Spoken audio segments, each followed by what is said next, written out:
sa pagsibol ng araw, bago pa man marinig ang tilaok ng mga manok, may isang estudyante na gising.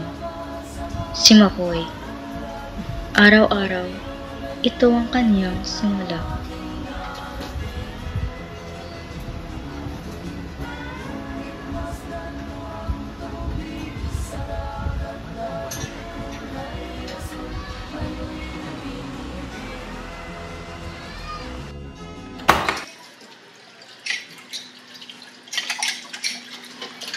Ang hina na naman ng tubig.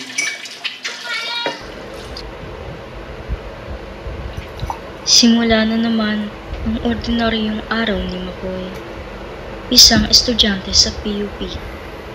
Nakatira sa kaduluduluhang parte ng Pasig, kung saan ang mga kalye lubog sa baha kapag bumuhos ang ulan, at ang malinis na tubig ay parang ginto, mahirap makuha.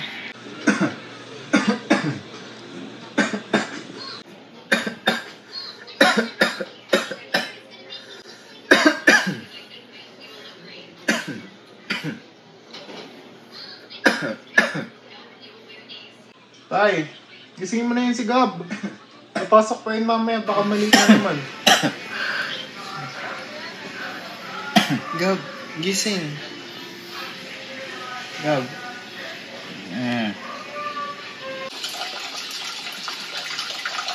Yung tubig kasi dito, di mo alam kung kailan mawawala. Di mo rin alam kung kailan babalik. Kaya minsan parang nanguhula na lang kami. Minsan kailangan rin namin bumili ng malinis sa tubig sa tindahan para lang may mainom yung mga bata. Makoy, Gab, biniluluto ko dito Alis na ako. Opo! Tol, musta? Suot ng katawan ko, kuya. Pawis na pawis ka. Punas ka nga muna. Suot ng dibdib ko. Di ba may pasok ka ba mamaya? Meron. Ayun, magbihis ka na. Kaya mo ba? Tinatamad pa ako sa suot ng ulo ko. Maghahanda ka pa. Baka maliit ka niyan, sige. Ubo ka nga. Tinatamad pa ako. Ubo ka nga. Oh, may ubo ka nga. Ay, magpunas ka muna ng pawis mo sa noo. Pero mamaya, maganda na. Oo. Lumalala na nga po yung sakit ng kapatid ko eh. Sabi po dun sa may lang center, dun sa may Quezon Ab, may ano raw po siya. Tawag dun. Emphysema. Nakuha niya raw po yun dahil nakatira kami marapit sa may dump site. Marami nagsusunog ng basura. Ayun. Tinamaan yung kapatid ko. Lumala. Ganyan na po siya ngayon. Lagyan na natin ng basag na muna tayo.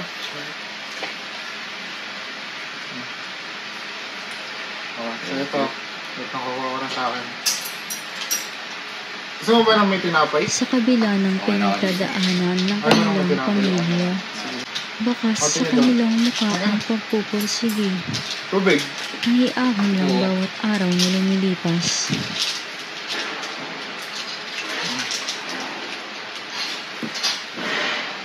Kumain ka ng madami para lumakas ka.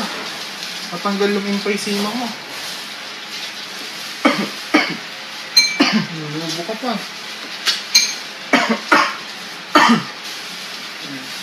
Magtinapay ka para may carbs.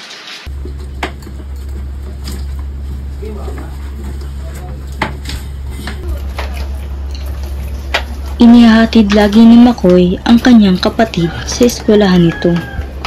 Siya ang nag-aasikaso sa kanyang kapatid dahil si Marlene ay kakailanganing pumasok ng maaga sa trabaho. Ang kanyang ama naman ay isang linggo na lamang kung umuwi dahil sa trabaho nito bilang isang construction worker sa Bulacan.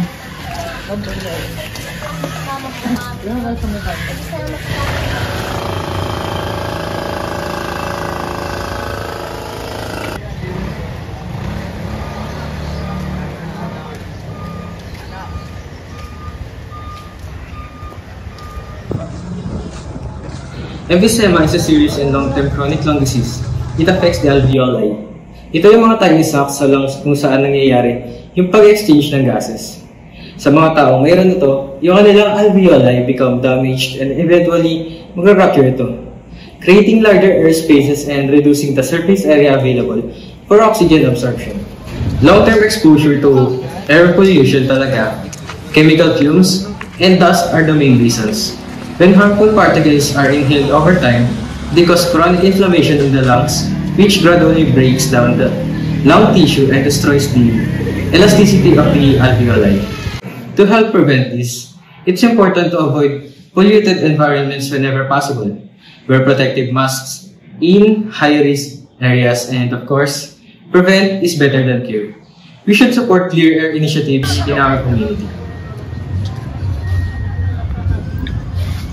Sa bawat hakbang niya papunta sa sakayan, dala niya ang bigat ng buhay, pati ang bigat ng hangin.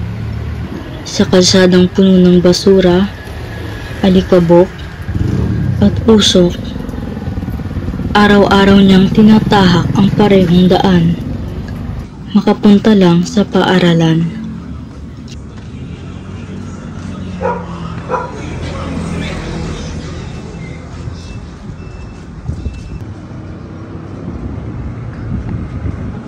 Mula Pasig hanggang Santa Mesa sa Maynila, 1 oras o minsan 2 ang gugulin niya sa biyahe. Wala pang kasiguraduhan ito dahil sa traffic. Pero sigurado ang usok. Siguradong may tambusyong bubugas sa muka at siguradong may basurang nasusunog ang malalanghap sa daan. Ganito ang kaniyang umaga.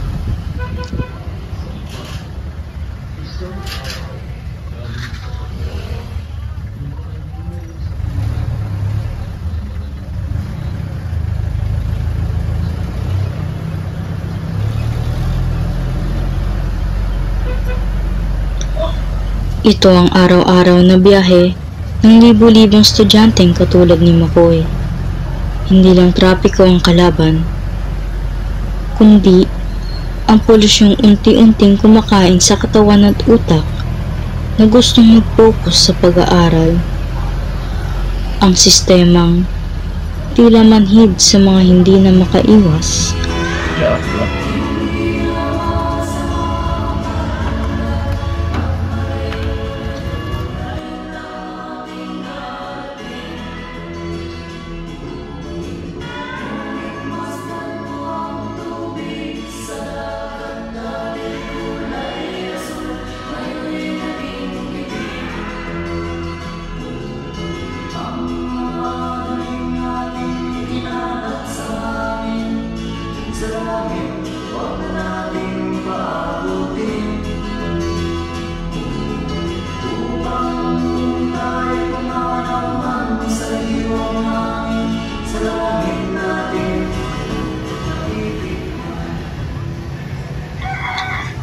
Pagbaba sa jeep, bagong tanawin.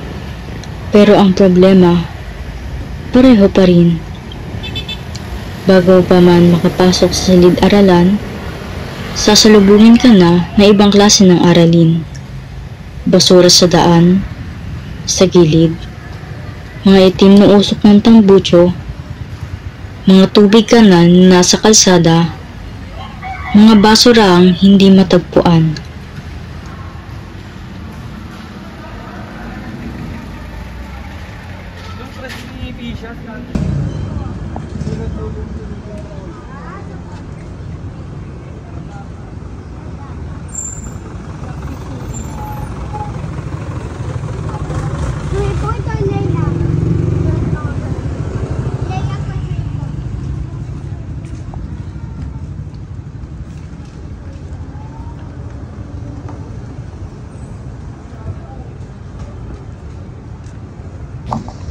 Dito lagi dumadaan. Pag sa umaga, okay pa.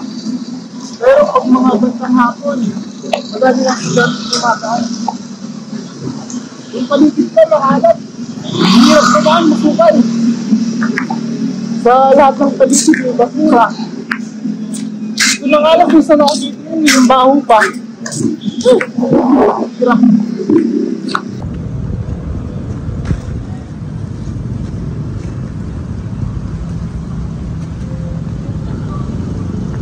lugar kung saan sana sila ay natututong nakikihalubilo ay tila hindi rin ligtas mula sa duming dala ng tao at mga nakapalibot dito.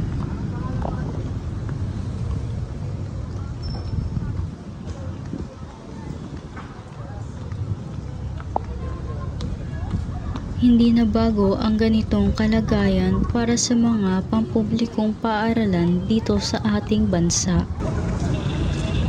Sa kabila ng iba't ibang inisyatibo ng lokal na gobyerno, ay hindi pa rin nawawala ang pagkabahala para sa kalusugan ng mga taong lumalabas at pumapasok sa ganitong mga institusyong ito.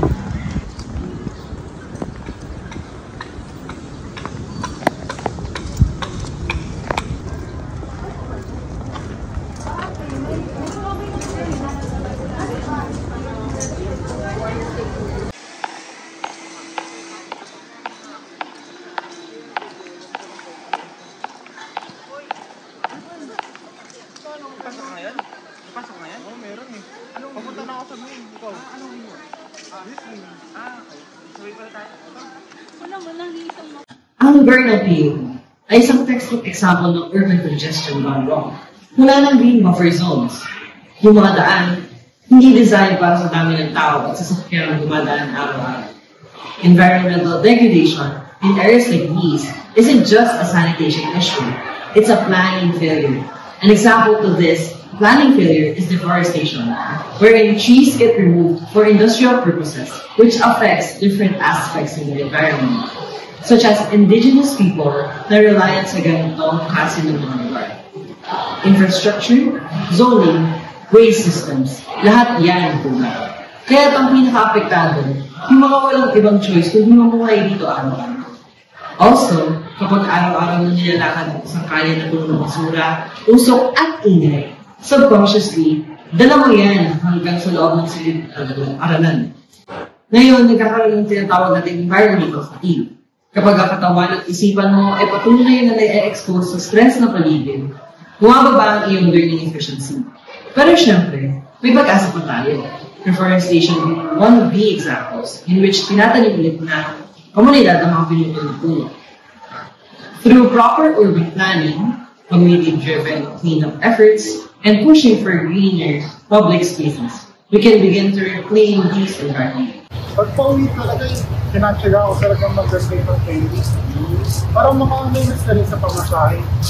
Pero pag pauwi lang, kasi pag umaga, napakadaming sigarte. Ang haba ng pila, ang hirap pumasok, baka maliit ako. Pero buti na lang, may malapit na estasyon malapit sa bahay na. Ganun, ako kaya okay lang.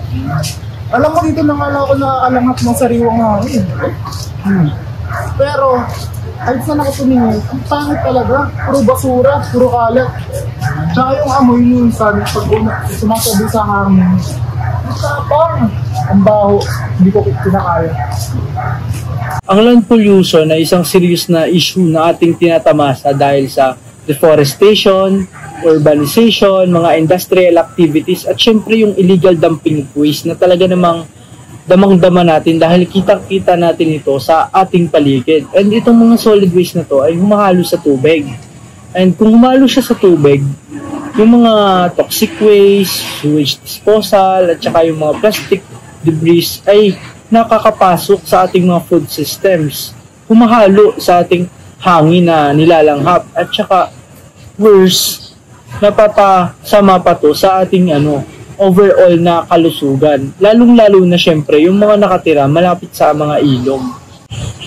Ang exposure sa contaminated water can lead to skin infections, gastrointestinal diseases, and respiratory problems. And hindi lang tayong mga tao ang at risk. We are also seeing a silent collapse in biodiversity. Many of our native freshwater species are either disappearing or already threatened. According to the International Union for Conservation of Nature or IUCN, these species are being tracked globally for their risk of extinction. The IUCN Red List is the world's most comprehensive inventory of the conservation of status of plants and animals. So if a species makes it to the red list, that means its survival is no longer guaranteed unless we act. And then when ecosystem collapse, we lose more than just wildlife. We lose clean water, food security, natural flood protection, and even the soul of a place. That's why ang proper waste disposal, pagtigil sa illegal dumping, and protekta ng ating mga natural resources should be everyone's responsibility. And we should also make the government accountable. Push for better environmental policies, stronger enforcement, and real action. Yan ang kailangan natin.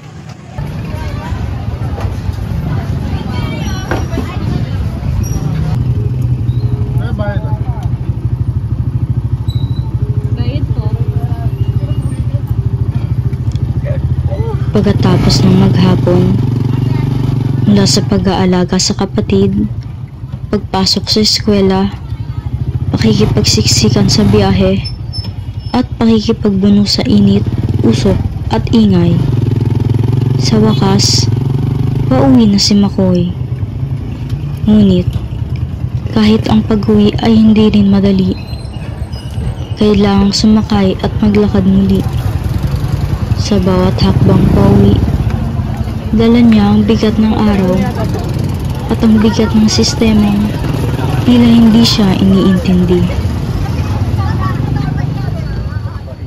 So, globally, we're facing interconnected crises. The greenhouse effect is intensifying because of too many emissions of greenhouse gases like carbon dioxide and methane. This causes global warming, which leads to climate change. We feel this through stronger typhoons, intense heat, and unpredictable rains.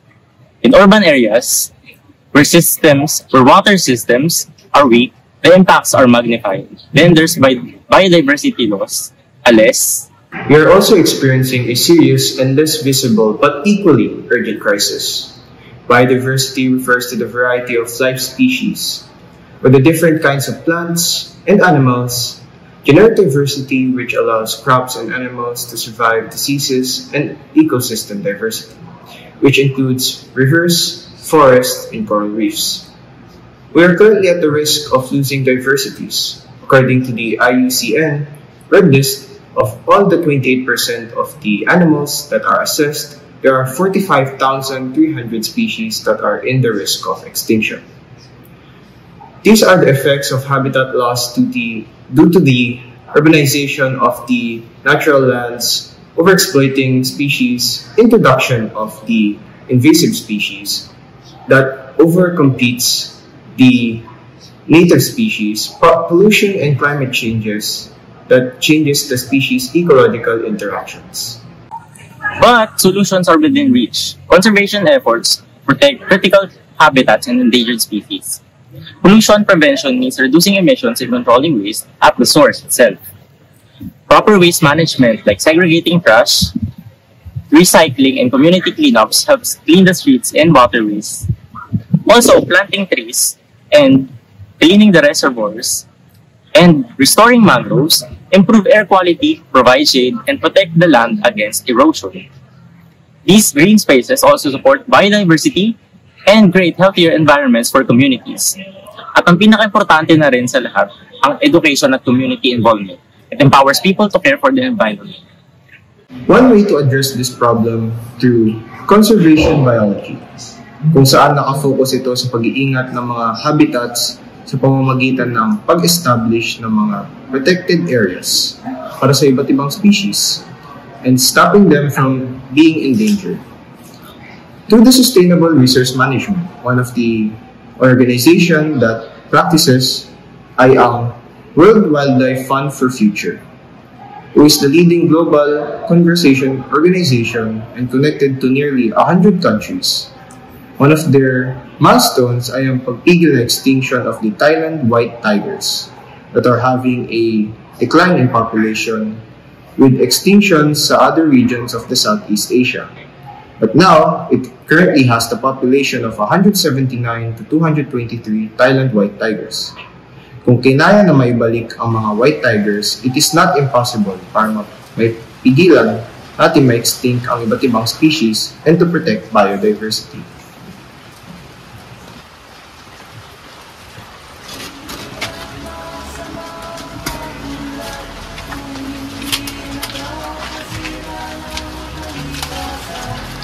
Habang ang mundo sa labas ay patuloy na umiikot sa ingay, usok at dumi, sa loob ng maliit na tahanan ni Makoy, tahimik ang laban.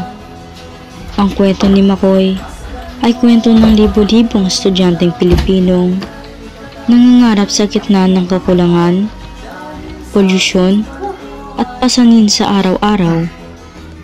Sa bawat banaw ng damit, sa bawat hangon ng sinaing, sa bawat pagbuhat ng responsibilidad, kasama ang pag-asa na balang araw, ang mundong kanilang ginagalawan ay magiging mas maayos, mas malinis, mas makatao. Kabataan ang pag-asa ng bayan. Ngunit, paano sila makakabangon kung mismong kalikasan ay pabaya nating nilalamon?